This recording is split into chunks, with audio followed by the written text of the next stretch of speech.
একেবারে যথা সময়ে আমাদের মেয়াদ যখন ফুরায় যাবে, মালাকুল মউত হাজির হবে। এক মুহূর্ত আগেও আসবে না, এক মুহূর্ত বিলম্ব হবে না। কতদিন দুনিয়ার বুকে ওই মাংসের টুকরার সাথে রূহটা থাকবে, আল্লাহ তাআলার আদেশে মায়ের পেটের মধ্যেই ওটা ফিক্সড হয়ে যায়। কেউ তো এমন হয় মায়ের গর্ভে থাকতেই মৃত অবস্থায় দুনিয়ায় আসে, কেউ বা দুনিয়ায় ভূমিষ্ঠ হওয়ার পরে মারা যায়, কেউ 2 বছর, 10 বছর, 15, 20, 50, 60, 70, 80 বছর, 100 বছর বাঁচে এমন লোকের সংখ্যা কম। তাহলে দেখেন রূহের জগতে আমরা কত বছর ছিলাম হিসাব নাই, লক্ষ লক্ষ বছর। দুনিয়ার জগতে কত বছর? গড় আয়ু হলো 65 থেকে 70 বছর মাত্র।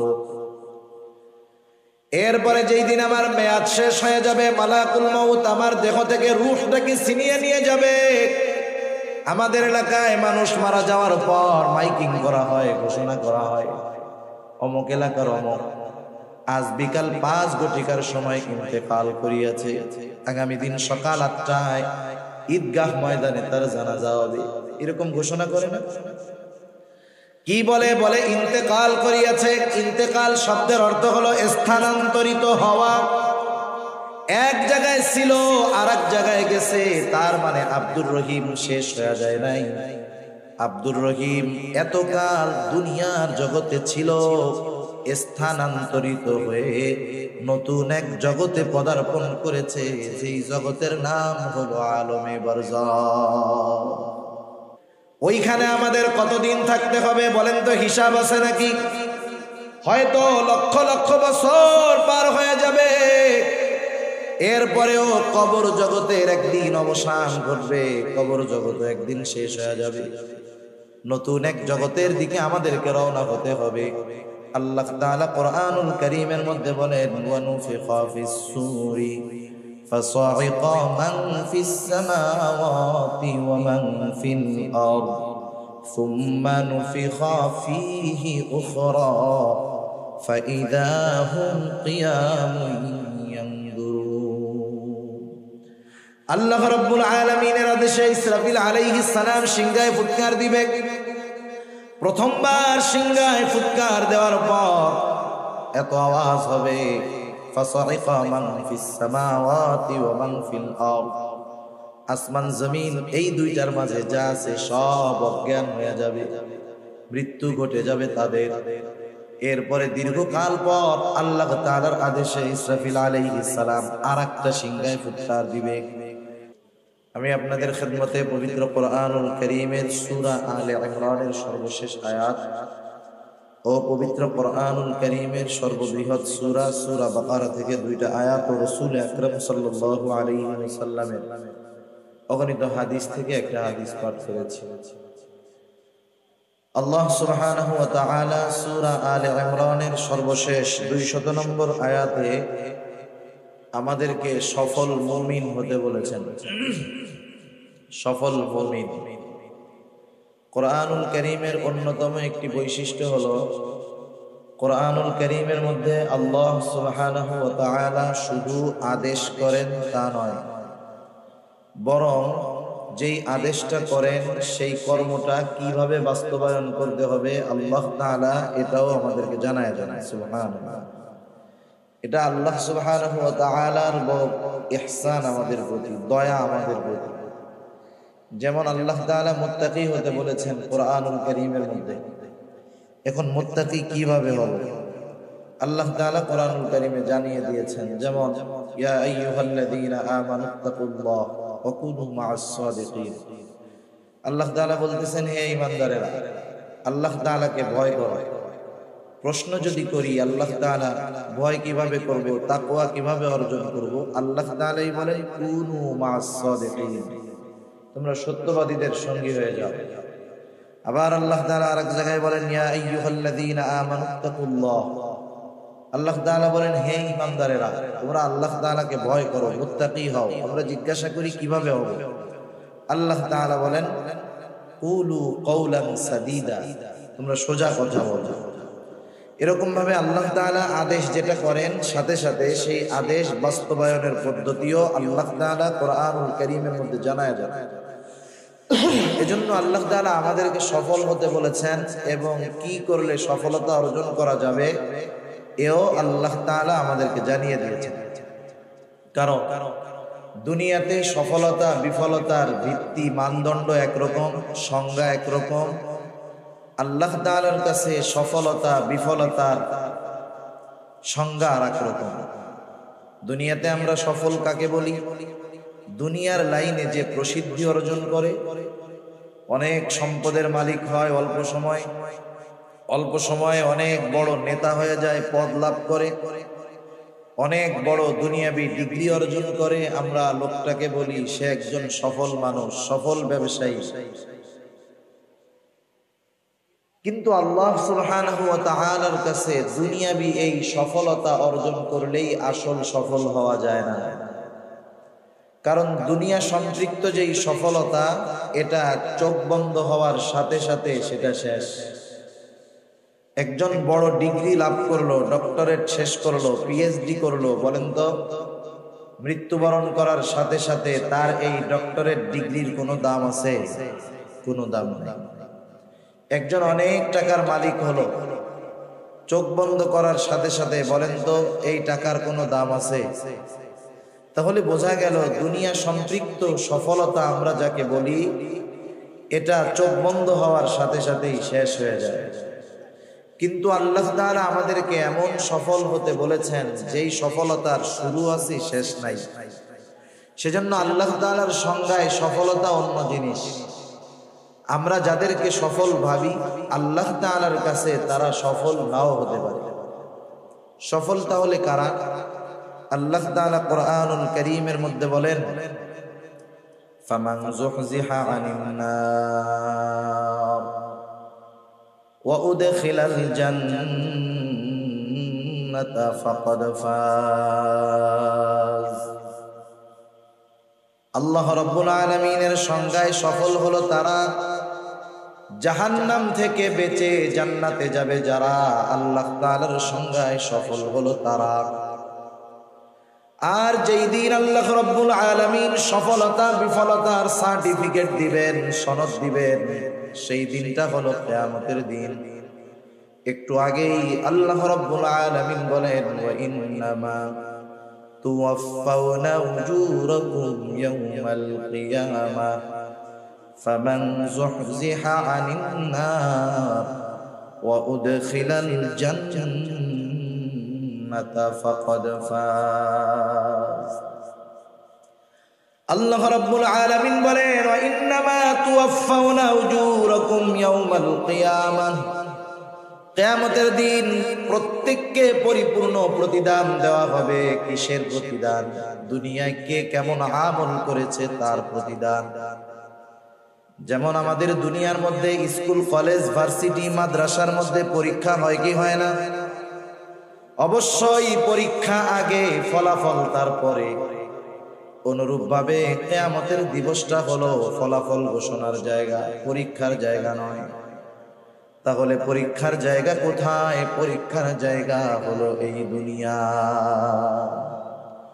দুনিয়া হলো পরীক্ষার হল, আর পরকাল হলো ফলাফলের দিবস, প্রতিদান দিবস। পরীক্ষার হলে সময় কম। একজন পরীক্ষার হলে ঢুকলে একটা বিষয়ে কয় ঘন্টা সময়? সর্বোচ্চ 3 ঘন্টা সময়, ঠিক না? কিন্তু যদি এই 3 ঘন্টা সময় ওই ছাত্র কাজে লাগাতে ব্যর্থ হয়, 3 ঘন্টা সময় যদি কাজে লাগাতে ব্যর্থ হয়, তাহলে তার ব্যর্থতা থাকে সারা জীবন, ঠিক কিনা বলেন? আবার কোন ব্যক্তি যদি পরীক্ষার হলের অল্প সময় কাজে লাগাতে পারে, তাহলে তার সফলতা হয় দীর্ঘদিন ব্যাপী, অনেক দিন ব্যাপী। এই জন্য দুনিয়া হলো পরীক্ষার জায়গা। দুনিয়ার হায়াতটা নিতান্তই বড় কম। কত কম, কত কম! কারণ দুনিয়া আমাদের কিন্তু শেষ আবাসস্থল নয়, আমাদের শেষ মঞ্জিল, শেষ আবাসস্থল হলো জান্নাত। আল্লাহ তাআলা কবুল করুক, সবাই বলি আমিন। আমরা আল্লাহ তাআলার কাছে এই ব্যাপারে আশা রাখি যে ইনশাআল্লাহ আমাদের সবার শেষ মঞ্জিল, শেষ ঘাঁটি হবে জান্নাত। সবাই তো আর যাবে না, তারপরেও আশা রাখি, কারণ আল ঈমানু বাইনাল খাউফি ওয়ার রাজা, আশা এবং ভয়ের মাঝে ঈমান। আশার ব্যাপারে আল্লাহ তাআলার নিকটে সর্বোচ্চ আশা রাখা চাই, আবার ভয়ের ব্যাপারেও সর্বোচ্চ ভীত হওয়া চাই। হযরত ওমর রাদিয়াল্লাহু তাআলা আনহু বলতেন, আমি তো আল্লাহ তাআলার কাছে এত পরিমাণ আশা রাখি যে তাম দুনিয়ার সব মানুষ যদি জাহান্নামী হয়, একজন মানুষ যদি জান্নাতি হয়, আমি আশা করি আমি ওমর হব সেই একজন ব্যক্তি। সুবহানাল্লাহ। আবার এতটা ভীত আমি যে তাম দুনিয়ার মানুষ যদি জান্নাতি হয় আর একজন মানুষ যদি জাহান্নামী হয়, আমি ভয় পাই যে হতে পারে ওই একজন ব্যক্তি হব আমি ওমর। আল্লাহ তাআলার ব্যাপারে সর্বোচ্চ আশা রাখা চাই, কারণ আল্লাহ তাআলার ব্যাপারে আমাদের ধারণা যেমন, আমাদের ব্যাপারে আল্লাহ তাআলার ব্যবহার হবে তেমন। সেজন্য আমাদের শেষ মঞ্জিল হলো জান্নাত, কিন্তু এই শেষ মঞ্জিলে যাওয়ার আগে আমরা অনেকগুলা মঞ্জিল, অনেকগুলা ঘাটি অতিক্রম করি, অনেকগুলা ঘাটি। প্রথমত, দুনিয়াতে আমাদের কোনো অস্তিত্ব ছিল না, একটা সময় তো মানুষ বলতেই কোনো কিছু ছিল না। আল্লাহ রাব্বুল আলামিন হযরত আদম আলাইহিস সালামকে সৃষ্টি করেছেন মাটি দিয়ে। আমাদের মূল সৃষ্টি হলো হযরত আদম আলাইহিস সালাম থেকে। আল্লাহর নবী বলেন, আল্লাহ তাআলা আদম আলাইহিস সালামের পৃষ্ঠদেশ তথা পিঠ থেকে আমাদের সবার রূহ একত্রে এক সময় সৃষ্টি করেছেন। আল্লাহ তাআলা আদম আলাইহিস সালাম থেকে আমাদের রূহ সৃষ্টি করেছেন। তাহলে বোঝা গেল এখন আছি দুনিয়ার জগৎ, দুনিয়ার জগতে আসার আগে আমরা আরেকটা জগতে ছিলাম, সেই জগৎটা হলো রূহের জগৎ। বলেন তো, রূহের জগতে আমরা সবাই ছিলাম, কোনো সন্দেহ আছে নাকি? কিন্তু রূহের জগতে আমাদের অবস্থান কাল কত বছর ছিল, এর হিসাব আমাদের কারো জানা আছে নাকি? হয়তো লক্ষ লক্ষ বছর আমরা রূহের জগতে ছিলাম। একটা সময় আল্লাহ তাআলা মা বাবার মাধ্যমে আমাদেরকে দুনিয়ায় পাঠাইছে।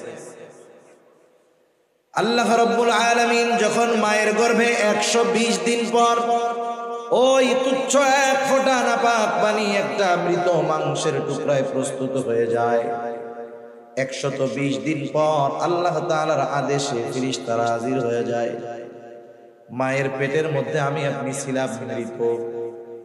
এজন্য আল্লাহ তাআলা কোরআনুল কারীমের মধ্যে আগেই বলছেন মরার কথা, আল্লাযী খালাকাল মাউতা ওয়াল হায়াতা লিয়াবলুয়াকুম আইয়ুকুম আহসানু আমালা।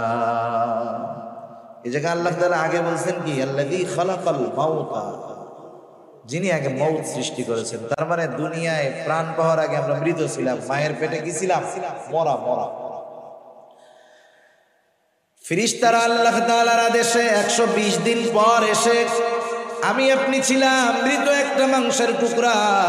ওই মাংসের টুকরার মধ্যে আল্লাহ তাআলার আদেশে রূহ ফুঁকে দিল, রূহ, প্রাণ। কত কুদরত ওই দিন! শুধু প্রাণ ফুঁকে দিছে, রূহ দিয়েছে এমনটা নয়। এই মাংসের বডির সাথে ওই রূহটা কতদিন থাকবে সেই দিন সেটাও নির্ধারিত হয়ে যায়। কতদিন এই দেহের সাথে রূহ থাকবে সেটা মায়ের পেটের মধ্যে থাকতেই লেখা হয়ে গেছে। এই যে বোতলটা দেখেন না, বোতল, এরকম বোতল, প্যাকেট, চিপসের প্যাকেট জিনিস থাকে না, কি লেখা থাকে? এই যে লেখা 1 নম্বরে মূল্য, এরপরে লেখা আছে উৎপাদনের তারিখ, আর একটা আছে মেয়াদ। উৎপাদনের তারিখ হলো এই বোতলটা যেদিন পানি ভরা হয়েছে, ক্যাপ লাগাই দিছে, সাথে সাথে লেখা আছে মেয়াদ, মানে এই পানিটা কতদিন খাওয়া যাবে। এখন বলেন, মেয়াদ উত্তীর্ণ পানি 3 মাস আগে মেয়াদ উত্তীর্ণ হয়ে গেছে, এই পানি যদি আপনার কাছে নিয়ে দিয়ে বলি হাদিয়া আপনারা আমি খাওয়াই দিই, খান, নষ্ট হয়েছে না হয়েছে আল্লাহ ভালো জানে, কিন্তু যখন দেখবেন যে মেয়াদ শেষ, খাবেন। অনুরূপ ভাবে বোতলের গায়ে যেমন উৎপাদনের তারিখ তথা ওর জন্ম তারিখ আর ওর মৃত্যু তারিখ লেখা আছে, অনুরূপ ভাবে আমার আপনার সাথেও মৃত্যু তারিখ লেখা আছে। বোতলের গায়ের মেয়াদটা দেখা যায়, কিন্তু আমার আপনার মেয়াদ কতদিন দেখাও যায় না, জানাও যায় না। কিন্তু একটা নির্দিষ্ট সময় কিন্তু আছে, কিন্তু আমাদের অজানা, জানা নাই। ওই সময়টা যখন আসবে, নির্দিষ্ট সময়টা যখন হাজির হবে, এক মুহূর্ত বেশি আমি দুনিয়ায় থাকতে পারবো না। এক মুহূর্ত আগেও মালাকুল মউত আমার কাছে আসবে না। শুধু তাই না, আমরা মনে করি মানুষ মৃত্যুর কারণ হলো সুস্থতা অসুস্থতা। বিষয়টা এমন না। সমাজে তো অনেক মানুষ দেখা যায় 30 বছর ধরে ঘরে পড়ে আছে, কথাও বলতে পারে না, বিছানায় প্রস্রাব পায়খানায়, ভারী খাবারও খায় না, শুধু স্যালাইন পানি খেয়ে বেঁচে আছে 30 বছর। আছে না এরকম? অনেক আছে। আবার একজন সুস্থ মানুষ রাতের বেলায় সুস্থ অবস্থায় ঘুমাতে গেছে, ঘুম থেকে আর জাগে নাই, শেষ। সেজন্য আল্লাহ তাআলা বলেন, ফাইদা জাআ আজালুহুম লা ইস্তাখিরুনা সাআতাও ওয়া লা ইস্তাকদিমুন। একেবারে যথা সময়ে আমাদের মেয়াদ যখন ফুরায় যাবে, মালাকুল মউত হাজির হবে। এক মুহূর্ত আগেও আসবে না, এক মুহূর্ত বিলম্ব হবে না। কতদিন দুনিয়ার বুকে ওই মাংসের টুকরার সাথে রূহটা থাকবে, আল্লাহ তাআলার আদেশে মায়ের পেটের মধ্যেই ওটা ফিক্সড হয়ে যায়। কেউ তো এমন হয় মায়ের গর্ভে থাকতেই মৃত অবস্থায় দুনিয়ায় আসে, কেউ বা দুনিয়ায় ভূমিষ্ঠ হওয়ার পরে মারা যায়, কেউ 2 বছর, 10 বছর, 15, 20, 50, 60, 70, 80 বছর, 100 বছর বাঁচে, এমন লোকের সংখ্যা কম। তাহলে দেখেন রূহের জগতে আমরা কত বছর ছিলাম হিসাব নাই, লক্ষ লক্ষ বছর। দুনিয়ার জগতে কত বছর? গড় আয়ু হলো 65 থেকে 70 বছর মাত্র। এরপরে যেই দিন আমার মেয়াদ শেষ হয়ে যাবে, মালাকুল মউত আমার দেহ থেকে রূহটাকে ছিনিয়ে নিয়ে যাবে। আমাদের এলাকায় মানুষ মারা যাওয়ার পর মাইকিং করা হয়, ঘোষণা করা হয়, অমুক এলাকার অমুক আজ বিকাল 5 ঘটিকার সময় ইন্তেকাল করিয়াছে, আগামী দিন সকাল 8টায় ঈদগাহ ময়দানে তার জানাজা হবে। এরকম ঘোষণা করে না? কি বলে? বলে ইন্তেকাল করিয়াছে। ইন্তেকাল শব্দের অর্থ হলো স্থানান্তরিত হওয়া। এক জায়গায় ছিল আর এক জায়গায় গেছে, তার মানে আব্দুর রহিম শেষ হয়ে যায় নাই।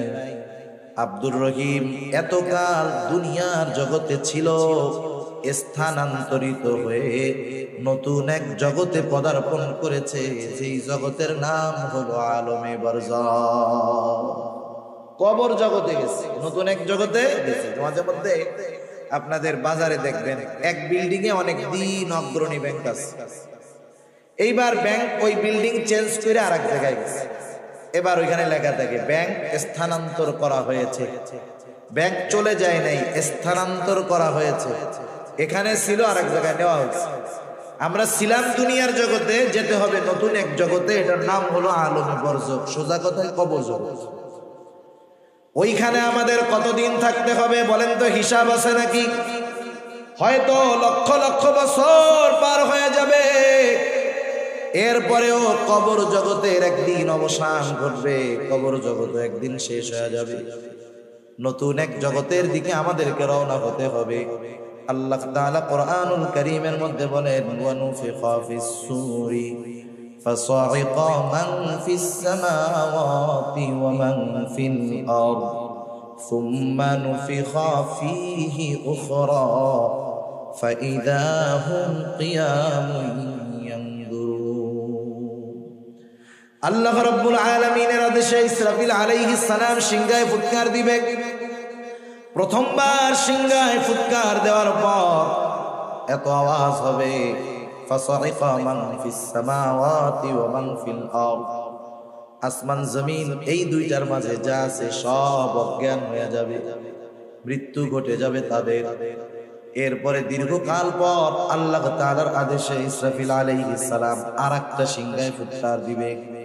আল্লাহ তাআলা বলেন, সুম্মা নুফিখা ফীহি উখরা ফাইযা হুম কিয়ামুন ইয়ানদুরুন। অতঃপর যখন দ্বিতীয় ফুৎকার দেওয়া হবে, মানুষেরা যে যেখানে মৃত্যুবরণ করেছিল, যাকে যেখানে দাফন করা হয়েছিল, প্রত্যেকে প্রত্যেকের অবস্থান থেকে উঠে দাঁড়িয়ে যাবে। সুবহানাল্লাহ। আর এদিকে ওদিকে তাকায় দেখবে কি হইতেছে। কি হচ্ছে এগুলা? কিয়ামতের দিন যখন মানুষেরা দেখবে জমিন তার অভ্যন্তরে যা ছিল সব উগরায়া দিচ্ছে। মুফাসসিরিন কেরাম বলেন এগুলো মানুষের দেহ, কোন কোন মুফাসসির বলেন এগুলা হলো স্বর্ণের খনি টনি সব। আর ওরা দেখবে হায় রে, তারা বলবে ক্বালাল ইনসানু মা লাহা, কি হইতেছে এগুলার জন্যই তো দুনিয়াতে সব কিছু করছিলাম, আল্লাহর অবাধ্য হয়েছিলাম, নাফরমানি করেছিলাম, কি হইতেছে এগুলা? মানুষ অবাক হয়ে যায়। আল্লাহ তাআলা কোরআনুল কারীমের মধ্যে আরেক জায়গায় বলেন মানুষেরা যখন কিয়ামতের দিন উঠবে, শুধু তাই না, আল্লাহ রাব্বুল আলামিন তাদের রবের দিকে তারা ছুটতে থাকবে। নতুন এক জগতে পদার্পণ, ছিলাম আলমে বরজখ, এখন উঠে গেলাম হাসরের ময়দানে। এটাও মনে করেন একটা মঞ্জিল। এই মঞ্জিলের বিশালতা কত বড়! আল্লাহ রাব্বুল আলামিন কোরআনুল কারীমের মধ্যে বলেন ইয়াউমান কানা মিকদারুহু 50,000 সানা। কিয়ামতের এক একটা দিনের মেয়াদ দুনিয়ার 50,000 বছরের সমান। একটা সময় বিচার আচার হবে, মানুষেরা প্রথমে তো দুই ভাগে ভাগ হবে। আল্লাহ তাআলা বলেন ফারিকুন ফিল জান্নাহ ওয়া ফারিকুন ফিস সাঈর। একটা দল জান্নাতি আর একটা দল জাহান্নাম। জান্নাতের মধ্যে থাকবে দুই অবস্থা, এক দল থাকবে বেঈমান, তারা অনন্তকাল জাহান্নামী, আর এক দল থাকবে ঈমানদার তবে গুনাহগার নাফরমান। এই মানুষগুলা পাপের শাস্তি ভোগ করার পর ঈমানের কারণে তারাও জান্নাতে প্রবেশ করবে। এইবার যারা জান্নাতি অনন্তকাল জান্নাতি, এইবার যারা জাহান্নামী অনন্তকাল জাহান্নামী। এই জান্নাতি এদের অবস্থান জান্নাতে শুরু হবে, শেষ হবে না। জাহান্নামে যারা অবস্থান করবে অনন্তকাল অবস্থান করবে, সময় শেষ হবে না। এই যে মঞ্জিলগুলা গেল, কথা বুঝতেছেন আপনারা? সজাগ আছেন তো? এই যে মঞ্জিলগুলা গেল, রূহের জগৎ, দুনিয়ার জগৎ, কবর জগৎ, কিয়ামত দিবস, জান্নাত অথবা জাহান্নাম, এই মঞ্জিলগুলা আমাদের অতিক্রম করা লাগবে। একটা করছি, সামনে আরো করতে হবে। বলেন তো সবচাইতে কম সময় কোন মঞ্জিলে থাকা হয়? একটু জোরে বলেন না, কোথায়? 60-70 বছর। পরীক্ষার হলের সময় কম না বেশি? একটা সাবজেক্ট পড়ে 2 বছর, পরীক্ষা দেয় 3 ঘন্টা। সেজন্য দুনিয়ার হায়াত কম, কিন্তু এই হায়াতের দামটা বেশি। সেজন্য যদি দুনিয়ার এই হায়াত আমরা কাজে লাগাতে পারি, অনন্তকালের সফলতা অর্জন করা যাবে। এজন্য অনন্তকালের সফল যদি হতে হয়, দুনিয়ার সময়টাকে কাজে লাগাতে হবে, ঠিক কিনা বলেন? এখন তাহলে অনন্তকালের সফলতা আমরা কিভাবে অর্জন করতে পারি? সূরা আলে ইমরানের সর্বশেষ আয়াতে আল্লাহ রাব্বুল আলামিন আমাদেরকে বলেন ইয়া আইয়ুহাল্লাযীনা আমানু, আল্লাহ তাআলা বলেন হে ঈমানদারেরা, ইসবিরু, তোমরা সবর করো। শুধু সবর করলে হবে না, ওয়াসাবিরু, সবরের উপরে তোমরা অটল থাকো। ওয়ারাবিতু, সর্বদা জিহাদের জন্য প্রস্তুত থাকো। 4 নাম্বার, ওয়াত্তাকুল্লাহ, আল্লাহ তাআলাকে ভয় করো। কেন এই 4 গুণ আমরা অর্জন করব? আল্লাহ তাআলা বলেন লাআল্লাকুম তুফলিহুন, যাতে তোমরা শুধু মুমিন নয়, সফল মুমিন হতে পারো। সফল কারা? জান্নাতে যাবে যারা। সফল কারা? জান্নাতে যাবে। আমরা সবাই সফল হইতে চাই না? সবাই চাই তো? আল্লাহ কবুল করুন। তাহলে 1 নাম্বার গুণ হলো, যদি সফল হতে চাই, আল্লাহ তাআলা বলেন হে ঈমানদারেরা, ইসবিরু, তোমরা সবর করো। সবর, সবর বলতে আমরা কি বুঝি? সবর কোথায় করব, কিভাবে করব, আমাদের অনেকের জানা নাই। অনেক সময় আমরা মনে করি বিপদ আপদ মুসিবত কষ্ট ক্লেশ এখানেই মনে হয় শুধু সবর। সবর মনে হয় আর কোনো জায়গায় নাই। কিন্তু তাফসীরে মারিফুল কোরআন সহ দুনিয়ার যত প্রসিদ্ধ তাফসীর রয়েছে, প্রত্যেকটা তাফসীরের মধ্যে মুফাসসিরিন ইকরাম জানায় দেন সবর শুধু বিপদ আপদ মুসিবতের মধ্যে নয়, সবর হবে 3 জায়গায়। কয় জায়গায় হবে সবর? 3 জায়গায়। 1 নাম্বার সবর হবে সবরুন আলাত তাআত, আনুগত্যের মধ্যে সবর।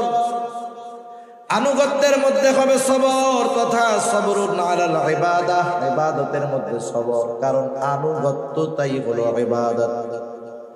আল্লাহ এবং রাসূলের পরিপূর্ণ আনুগত্য যারা করে তারাই মূলত ইবাদত করে। সেই জন্য আল্লাহ তাআলার যত আদেশ আছে, নিষেধ আছে, সবগুলা বিনা যুক্তিতে, বিনা চিন্তায় মেনে নেওয়ার নাম হলো আনুগত্যতা। আল্লাহ তাআলা যেটা করতে বলছেন সেটা করা, যেটা নিষেধ করেছেন সেটা থেকে বিরত থাকা, সোজা কথা, শেষ। এরপরে 2 নাম্বার সবর হবে সবরুন আনিল মাআসি, পাপের ক্ষেত্রে সবর।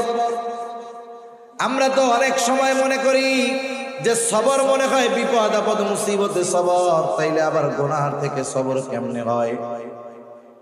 রাসূল আকরাম সাল্লাল্লাহু আলাইহি ওয়াসাল্লামের একটা নসিহতওয়ালা হাদিস আছে। হযরত আবু হুরায়রা রাদিয়াল্লাহু তাআলা আনহু হতে হাদিসটা বর্ণিত। রাসূলুল্লাহ সাল্লাল্লাহু আলাইহি ওয়াসাল্লাম হযরত আবু হুরায়রা রাদিয়াল্লাহু তাআলা আনহুকে 5টা নসিহত করেছেন। ওই হাদিসের মধ্যে প্রথম আছে, ও আবু হুরায়রা, তুমি মানুষের মধ্যে সবচাইতে বড় আবেদ হতে পারবা কেমনে? আমরা তো মনে করি নামাজ যে বেশি পড়ে সে বড় আবেদ, তাহাজ্জুদ যে বেশি পড়ে সে বড় আবেদ, নফল করাটা বাদ যায় না সে বড় আবেদ। কিন্তু নবীজি বেশি নামাজ পড়নে ওয়ালা, তাহাজ্জুদ গুজারি, আওয়াবিন ইশরাক সব পড়ে তাকে আবেদ বলেন নাই। নবীজি বললেন, ও আবু হুরায়রা, ইত্তাকিল মাহারিমা তাকুন আবাদান নাস। নবীজি বললেন, আবু হুরায়রা, তুমি নিষিদ্ধ বিষয়সমূহ থেকে বেঁচে থাকো, তাহলে কি হবে? তুমি মানুষের মধ্যে সবচাইতে বড় আবেদ হয়ে যাবে। সুবহানাল্লাহ। তাহলে দেখেন, ইবাদতের মাধ্যমে আবেদ হয় না, গুনাহ ত্যাগ করার মাধ্যমে আবেদ হয়, ঠিক কিনা বলেন? এজন্য দেখবেন যখন আমরা কোনো আল্লাহওয়ালার কাছে যাই, ওনারা ইবাদত করার চাইতে গুনাহ ছাড়ার ব্যাপারে আগে গুরুত্ব দেন বেশি। রাসূল আকরাম সাল্লাল্লাহু আলাইহি ওয়াসাল্লাম একদিন ফজরের নামাজের সময় মসজিদে নববীর মধ্যে বসে আছেন, সব সাহাবারা নামাজের জন্য উপস্থিত। রাসূল আকরাম সাল্লাল্লাহু আলাইহি ওয়াসাল্লাম হঠাৎ করে বলতেছে, শোনো, এখন যেই ব্যক্তি দরজা দিয়ে প্রবেশ করবে সে জান্নাতি। নবীজির জবান দিয়ে বের হয়েছে সে জান্নাতি, কোনো সন্দেহ নাই। সবার নজর দরজার দিকে, কোন আল্লাহর বান্দা এখন দরজা দিয়ে ঢুকে, সৌভাগ্যবান ব্যক্তি, সবাই দেখতে চায়। সবাই তাকায় দেখে এক আল্লাহর বান্দা ঢুকছে, ওযু করছে, বোঝা যায় এখনো দাড়ি ভেজা পানি পড়তেছে, বাম হাতের মধ্যে জুতা। আল্লাহর বান্দা ভেতরে ঢুকলেন, প্রথম দিন গেল, আবার পরের দিন আল্লাহর নবী বলতেছে, এখন যেই ব্যক্তি দরজা দিয়ে ঢুকবে সে জান্নাতি। সবার নজর দরজার দিকে, কে সেই সৌভাগ্যবান ব্যক্তি? এবার তাকায় দেখে বিগত দিন যেই ব্যক্তি দরজা দিয়ে ঢুকেছিল আজকেও সে ঢুকছে। আগের দিন যেমন ওযু করছে, দাড়ি থেকে পানি পড়তেছে, আজকেও দাড়ি থেকে পানি পড়ে। দ্বিতীয় দিন চলে গেল, তৃতীয় দিন আবার নবীজি বলতেছেন, শোনো, এখন যেই ব্যক্তি দরওয়াজা দিয়ে ঢুকবে সে জান্নাতি। সবার নজর আবার দরজার দিকে, তাকায় দেখে বিগত 2 দিন যেই ব্যক্তি ঢুকেছে, যেই অবস্থায় ছিল আজকেও সেই অবস্থা। দাড়ি দিয়ে পানি পড়তেছে, মানে মাত্র ওযু করছে একটু আগে, বাম হাতের মধ্যে জুতা ঢুকছে। একটা বর্ণনায় ওই ব্যক্তির নাম আসছে, আরেক বর্ণনায় আসে নাই। মুসনাদে আহমদের মধ্যে আরেক বর্ণনায় আসছে, যেই ব্যক্তি ঢুকছে ওনার নাম হলো হযরতে সাদ রাদিয়াল্লাহু তাআলা।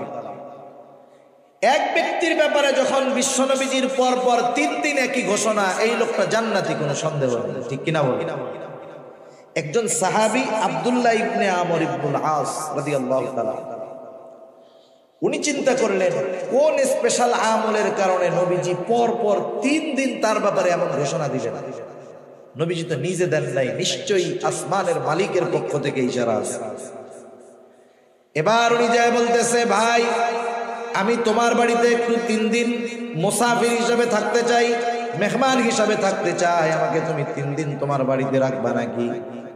সারাদিন থাকবো না, খাবার দাবারও খাওয়া লাগবে না, শুধুমাত্র রাত্রি যাপন করব, তোমার বাড়িতে রাখবা নাকি? কোনো অসুবিধা নাই, থাকেন। আগের আমলে মেহমানদারিটা সহজ ছিল, ঝামেলা ছিল না। এখন আমি যদি এক জায়গার মেহমান হই, আমি চিন্তা করি আমারে 5 পদের না খাওয়াইলে বদনাম, ঠিক না? আগের আমলে এমন হইতো, একজন গেছে এক বাড়িতে মেহমান হইয়া, বাড়ি কিছুই নাই, কিছুই নাই, মেহমান গেছে ফেরাইয়া দেয় নাই। মেহমান যাওয়ার পরে বলতেছে, কি বলবো, আলহামদুলিল্লাহ আপনি আসছেন, মেহমান তো বরকত নিয়ে আসে, আমাদের ঘরে কিছু নাই, আমরা রোজা আছি, আপনিও থাকেন, ইনশাআল্লাহ কিছু একটা হবে। আর এখন মেহমান আসলে আমার ঘরে কিছু নাই, আমি যদি বলি আমারও ইজ্জত শেষ, মেহমানের ইজ্জত শেষ, ঠিক কিনা বলি? সেজন্য আগে মেহমান আসলে মানুষ খুশি হইতেছে, বরকত আসতেছে। এখন মেহমান আসলে টেনশনে পড়ে যায় যে মাসের শেষ, কি খাওয়ামো, কি করবো, কি বদনাম করবে আত্মীয় স্বজনের কাছে। ঠিক আছে, সব লোক দেখানো লৌকিকতা হয়ে গেছে আমাদের, ঠিক কিনা বলি? সেজন্য মেহমান আসলে বরকত আগের মতো আসে না, আমাদের নিয়তের গরমিলের দামে। এখন উনি রাতের বেলা থাকবে, খাবে টাবে না, কিন্তু উনি তো থাকবে ঘুমানোর জন্য না, দেখার জন্য। রাতের বেলা কি আমল করবে? এশার নামাজ পড়ে একসাথে বাড়িতে যাওয়ার পর ওনারে দিছে আরাম করে থাকার জন্য, উনি ঘুমায় না। খেয়াল করতেছে হযরতে সাদ কি করে, তিনি দেখলেন এশার নামাজের পর খাওয়া দাওয়া খেয়ে আল্লাহর বান্দা ঘুমাইছে। উনি সারা রাত জাগনা, কখন আল্লাহর বান্দা উঠে কি আমল করে দেখবো দেখবো দেখবো করতে করতে ফজরের আজান দিয়ে দিল। উনি ঘুম থেকে উঠলেন, জরুরত সেরে ওযু করে মসজিদের দিকে রওনা হয়ে গেলেন নামাজ পড়ার জন্য। প্রথম দিন এই অবস্থা, এবার দ্বিতীয় দিন খেয়াল করতেছে কি করে, চিন্তা করতেছে ধারাবাহিক আমল, হয়তো একদিন কোনো কারণে বাদ যাইতে পারে, দ্বিতীয় দিন আশা করি বাদ যাবে না। আবার দ্বিতীয় দিন সারা রাত জাগ্রত, দেখি কি আমল করে, কি আমল করে। তাকায় দেখে কোনো আমল নাই, এশার নামাজ পড়ে লম্বা ঘুম। ফজরের আজানের সময় ঘুম থেকে উঠলো, একটু চিন্তিত হয়ে গেছে, হায় রে কোনো আমল টামল তো দেখি না, কি ব্যাপার। দেখি আর একটা দিন থাকি, কারণ কোন ব্যক্তি যদি ধারাবাহিক ভাবে কোনো আমল করে, সাধারণত যত ব্যস্ততা থাকুক না কেন পরপর 3 দিন বাদ যাবে না। তৃতীয় দিন রাত্রে আবার সারা রাত জাগ্রত, দেখতে চায় কি করে। দেখলো এশার নামাজ পড়ে ঘুমায়, ফজরের আজান দিলে ঘুম থেকে উঠলো। এবার আর মনের মধ্যে কৌতূহল চাপায় রাখতে পারে নাই, প্রশ্ন করতেছে এবার ওকে যে, ভাই শোনো, পরপর 3 দিন তোমার বাড়িতে অবস্থানের একটা কারণ আছে। এর আগে পরপর 3 দিন ফজরের নামাজের সময় আমরা মসজিদের ভিতর নবীজি ঘোষণা করলেন, এখন যেই ব্যক্তি দরজা দিয়ে ঢুকবে সে জান্নাতি। আমরা পরপর 3 দিন দরজার দিকে তাকায় দেখলাম, পরপর 3 দিন যেই ব্যক্তি ঢুকেছে তুমি হলা সেই ব্যক্তি। পরপর তোমার নামে নবীজি 3 দিন এই ঘোষণা দিয়েছে, তুমি তো জান্নাতি, কোনো সন্দেহ নাই। কিন্তু এই 3 দিন রাত্রে তোমার বাড়িতে ছিলাম, তোমার আমল দেখার কিছুই তো পাইলাম, কি করলা একটু কও তো। হযরতে সাদ রাদিয়াল্লাহু তাআলা আনহু বলেন, নবীজি যদি আমার ব্যাপারে এমন ঘোষণা দিয়ে থাকেন তো আলহামদুলিল্লাহ, আল্লাহর কৃতজ্ঞতা প্রকাশ করি। তুমি যে উদ্দেশ্য আসছো, আমার এমন কোনো আমল নাই। আমি কি করি শোনো, এশার নামাজ পড়ে রাতে ঘুমাতে যাই। যখন আমি ঘুমাতে যাই, আমাকে যারা কষ্ট দিয়েছে আমি তাদেরকে মাফ করে দেই, ক্ষমা করে দেই। কারো অন্তরের মধ্যে যদি হিংসা বিদ্বেষ কারো ব্যাপারে থাকে, আমি সব দূর করে জাড়া দিয়ে ঘুমায়া যাই। মনটাকে পরিষ্কার করে আমি ঘুমাতে যাই, এতটুকু করি, এর চেয়ে আর বেশি কিছু না। এইবার আব্দুল্লাহ ইবনে আমর ইবনুল আস রাদিয়াল্লাহু তাআলা আনহু বলেন, তুমি যে রাতের বেলা অন্তরকে পাক সাফ করে ঘুমাও, এর জন্যই তোমার এই ফজিলত। দেখছেন, সামান্য বিষয়, এই সামান্য বিষয় ত্যাগ করছে, বড় আবেদ হয়ে গেছে। সেজন্য গোনাহ ছাড়লেই বড় আবেদ হওয়া যায়, আর গোনার থেকে সবর করতে পারলে বড় আবেদ হওয়া সম্ভব, ঠিক কিনা বলেন? আর গোনাহ সামনে আসতেই পারে, গোনাহ সামনে আসলে চিন্তা করতে হবে, চোখ দিয়ে গোনাহ করব, চোখ তো আমার বন্ধু না, চোখ তো দুশমন। হাত দিয়ে গুনাহ করব, হাত তো আমার বন্ধু না, হাত তো আমার দুশমন। কারণ এরা কিয়ামতের দিন আল্লাহ তাআলা এদের জবান খুলে দিবে, আর ওরা সেই দিন সব কথা বলে দিবে আমাদের। কান দিয়ে আমি গুনাহ শুনতেছি, গান শুনতেছি, কান আমার দুশমন, কিয়ামতের দিন ওরা বলে দিবে। আমি যখন প্রত্যেকটা গুনাহ সামনে আসলে এই চিন্তাটা শুধু করব যে আমার আল্লাহ দেখতেছে, দুই কাঁধের ফেরেশতা দেখতেছে, যা কথা বলতেছি আর এক ফেরেশতা রেকর্ড করতেছে। এই হাত পা অঙ্গ প্রত্যঙ্গ গুলো আমার গুনার সাক্ষী হচ্ছে, জমিন সাক্ষী হচ্ছে, সময় সাক্ষী হচ্ছে। কোথায় যাব? এই চিন্তা বারবার বারবার করলে এক সময় গুনাহ করার সময় চিন্তা আসবে যে না, এটা আর করা যাবে না। যে গুনাহ আমি করতেছি, যেটা দেখতেছি আমি একা দেখি না, এই ফেরেশতারাও দেখে, ঠিক কিনা? আল্লাহ তাআলা দেখে। যা আমি শুনি এগুলো আল্লাহ তাআলা শোনেন, তাহলে আমি কোথায় যাব? কোনো জায়গায় আমার যাইয়া গুনাহ করার উপায় নাই। এই চিন্তা যখন ভেতরে আমি আস্তে আস্তে ঢুকাবো, তখন গুনার থেকে আমি সবর করতে পারবো, বেঁচে থাকতে। 3 নাম্বার সবর হলো সবরুন আলাল মাসায়েব, বিপদ আপদ মুসিবতের ক্ষেত্রে সবর। বিপদ আপদ মুসিবত দুনিয়াতে আসবে, এটা স্বাভাবিক। সেই কথাই আল্লাহ তাআলা জানায় দিলেন। আল্লাহ তাআলা বলেন, ওয়ালা নাবলুওয়ান্নাকুম বিশাইইন মিনাল খাউফি ওয়াল জুউ ওয়া নাকসিম মিনাল আমওয়াল ওয়াল আনফুসি ওয়াস সামারাত। আল্লাহ রাব্বুল আলামিন দুইটা তাগিদ যোগ করে বলেন, ওয়ালা নাবলুওয়ান্নাকুম, আমি অবশ্যই তোমাদের পরীক্ষা নিব। আল্লাহ তাআলা কত মেহেরবান, কত দয়ালু, শুধু পরীক্ষা নিবেন এই ঘোষণা দিলেন না, পরীক্ষাগুলা কোন কোন পদ্ধতিতে হবে এই সাজেশন গুলাও আল্লাহ তাআলা জানায় দিলেন। সুবহানাল্লাহ।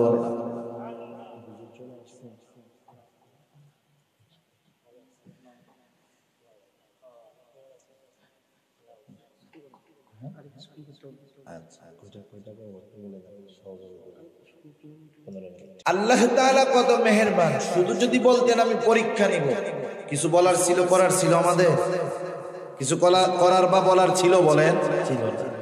কিন্তু পরীক্ষাগুলা কিভাবে নেবেন আল্লাহ তাআলা বলে দিলেন। যেমন দেখেন, পরীক্ষার আগে ছাত্ররা ওস্তাদদের কাছে যায়, স্কুলেও যায়, মাদ্রাসায়ও যায়। যার পরে কি বলে যে হযরত কিতাব তো অনেক বড়, একটু দাগায় দেয় কোন কোন গুলো আসতে পারে। হযরত তো দাগায় দেয়। তাহলে কি হয়, বিশাল কিতাব পরীক্ষার জন্য সব যদি পড়তে হয় কঠিন হয়ে যাবে। একটু সংক্ষিপ্ত যদি হয়ে যায়, সাজেশন যদি পাওয়া যায়, তাইলে প্রস্তুতি নেওয়াটা সহজ হয়, ঠিক কিনা বলেন? আল্লাহ তাআলা কত মেহেরবান, সংক্ষিপ্ত সাজেশন দিয়ে দিয়েছেন।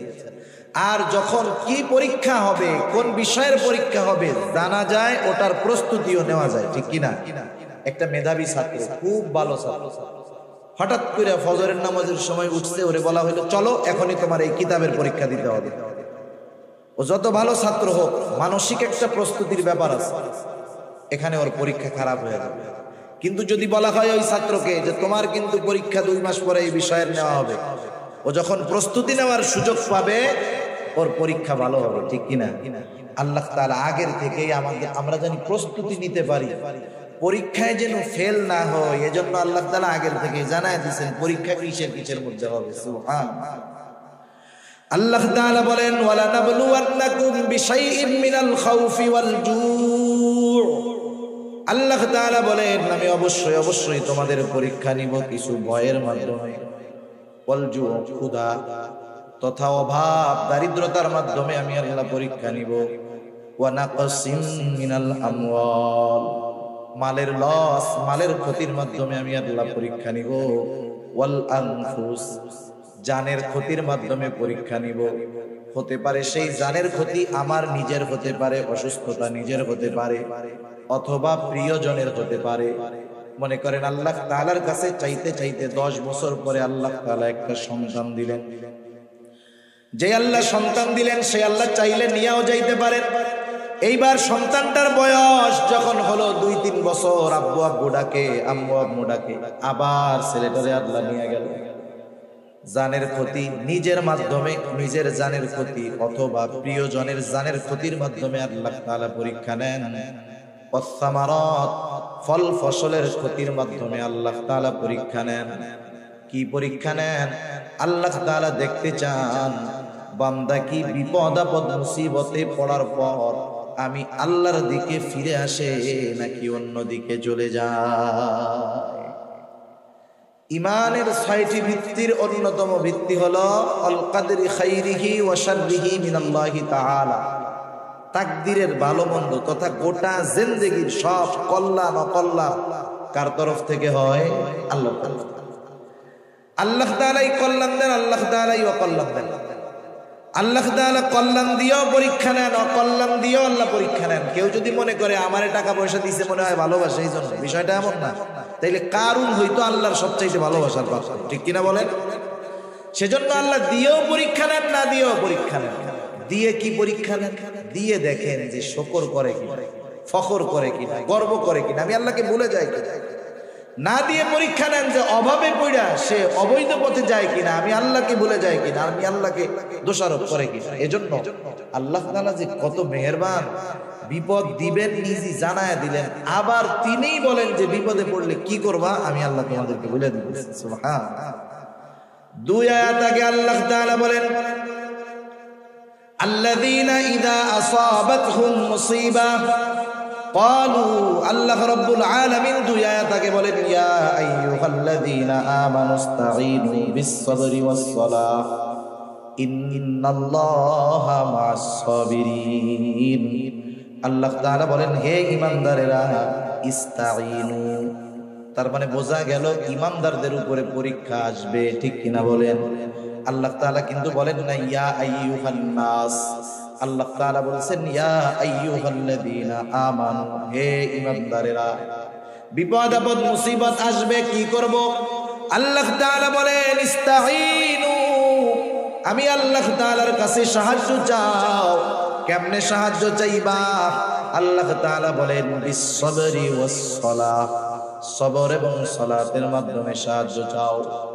যেই মুমিন বিপদ আপদ মুসিবতে সবর এবং সালাত, ধৈর্য এবং নামাজের মাধ্যমে আল্লাহর কাছে সাহায্য চায়, এই মুমিন কিন্তু সাধারণ মুমিন না। কারণ এর পরপরই আল্লাহ তাআলা বলেন ইন্নাল্লাহা মা'আস-সাবিরিন। প্রথমে ডাক দিয়েছেন মুমিন বলে, ডাক দেওয়ার সময় কি বলছে? ইয়া আইয়ুহাল্লাযীনা আমানু। এরপরে বলছে ইমানদারেরা সাহায্য চাও সবর এবং সালাতের মাধ্যমে। এরপরে আল্লাহ তাআলা এইটা বলেন নাই যে ইন্নাল্লাহা মা'আল মুমিনিন, এটা বলেন নাই। তার মানে আল্লাহ তাআলা বললেন যেই মুমিন সবর এবং সালাতের মাধ্যমে সাহায্য চায় সে সাধারণ মুমিন না, সে সবের মুমিন। সুবহানাল্লাহ। আল্লাহ উপাধি দিয়ে এবার ডাকছে, স্পেশাল উপাধি দিয়ে যে সবের মুমিন। সেজন্য বিপদ আপদ আসবে, আসলে সাহায্য চাইতে হবে কার কাছে? এখন আমরা যে সবের মুমিন হইতে পারলাম কি পারলাম না, এর একটা প্রাথমিক পরিচয় আল্লাহ তাআলা দিয়ে দিয়েছেন। প্রত্যেকটা জিনিসের পরিচয় আছে না? রাস্তা দিয়ে চলতেছেন কাদার মধ্যে, মুরব্বীরা চলে আসছে, কথা বলা বেয়াদবি, অল্প সময় কাদার মধ্যে চলতেছেন, হাঁটতেছেন, মাঝে মধ্যে পড়ে যায় না মানুষ? পড়ে গেলে কি করে? কেউ কেউ ওরে বাপরে ওরে মারে, কেউ কেউ যে যে দরবারে মোহাব্বত করে সেই দরবারের বাবার নাম ধরে নেয়, ঠিক না? সব জায়গাতে সবকিছু বলা যায়। অনেকে আবার কি বলে ওরে মা ওরে বাবা গেছি রে, ওই যে কেউ কেউ আছে শিয়া টাইপের, ওরা ইয়া আলী গেছি। আবার কেউ কেউ বলে ও আল্লাহ। সবাই কি ও আল্লাহ বলে নাকি? আপনাদের ছোট ছোট বাচ্চা আছে, 2-3 বছরের বাচ্চা, 2 বছরের বাচ্চা, আপনি ওর বাপ, আপনি ওরে নিয়ে দোকানে গেছেন, বাড়ির বাইরে গেছেন। এই বাচ্চা যদি আপনার কোলেই কান্না শুরু করে, বলেন তো কাকে আগে ডাকবে? মা মা মা। ওই বাচ্চা যদি মার কোলে কান্না করে তাও আগে ডাকে না, কারণ মার সাথে তার অন্তরের এমন এক কানেকশন, কষ্ট পাইলেই মা করে ডাকা যায়, কারণ তার অন্তরের সবচাইতে কাছে তখন থাকে মা। আর স্বাভাবিক বিষয়টা এমন, মানুষ যখন বিপদ আপদ মুসিবত কষ্ট ক্লেশের মধ্যে পড়ে, সর্বপ্রথম তার কথাই স্মরণ হয়, তাকেই মনে হয় যাকে সে সবচাইতে বেশি ভালোবাসে। এজন্য আল্লাহ রাব্বুল আলামিন বলেন ওয়ালা নাবলুওয়ান্নাকুম বিশাইইন মিনাল খাউফি ওয়াল জুউ ওয়া নাকসিম মিনাল আমওয়ালি ওয়াল আনফুসি ওয়াস সামারাত ওয়া বাশশিরিস সাবিরিন। পরীক্ষা নিব আমি ওইগুলার মাধ্যমে আর আপনি সুসংবাদ জানায় দেন যেই মানুষগুলো সবের, বিপদ আপদ মুসিবতে আল্লাহ তাআলার কাছে ওই দুই পদ্ধতি অবলম্বন যারা করে তারাই সবের। আল্লাহ তাআলা বলেন বাশশিরিস সাবিরিন, ধৈর্যশীলদেরকে আপনি সুসংবাদ জানায় দেন। এরপরে আল্লাহ তাআলা একটু পরিচয় দিচ্ছে ধৈর্যশীল কারা।